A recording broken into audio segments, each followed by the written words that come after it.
Well, the impact of coronavirus is being felt across the region, and there was pressure on the Chancellor today to see what he would offer to help small businesses in the government's first budget. Our tourism industry is already feeling the pressure, with B&B owners seeing a drop in bookings. Sam Blackledge is on Plymouth Hoe for us this evening. Sam, you've been hearing concerns from businesses there.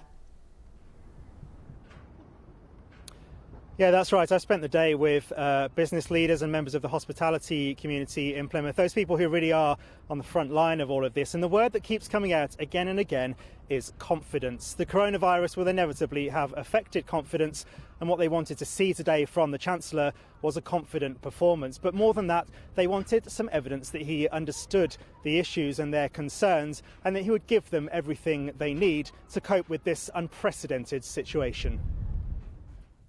It should be a normal day at Lynn's Guest House, preparing rooms for people to come and stay. But at the moment, guests are in short supply. Customers are reluctant to book, and some of them who have booked have cancelled.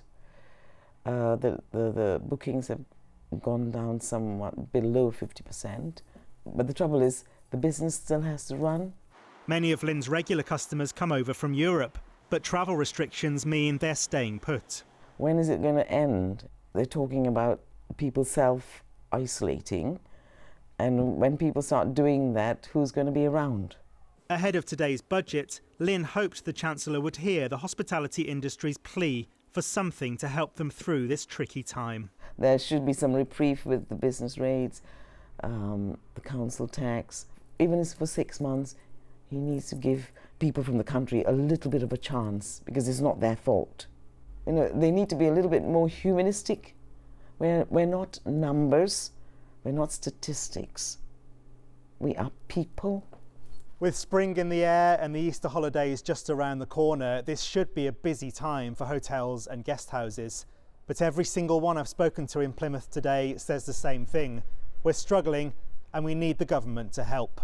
There is likely to be a temporary disruption to our economy. At lunchtime, the Chancellor was on his feet, under the watchful eyes of members of Plymouth's business community.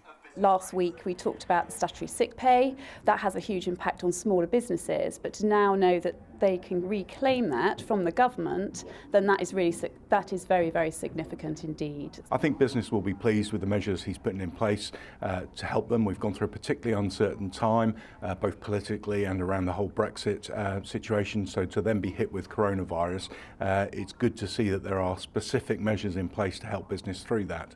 The Chancellor insists any disruption will be temporary and that the country will bounce back.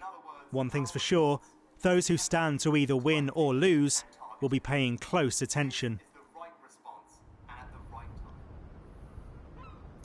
Well, as we've been hearing there, today's speech from the Chancellor was met with cautious optimism from businesses here in Plymouth. The next question will be whether he really can deliver on some of those big promises. And as this pandemic now develops from a health issue, will it then become a financial one as well?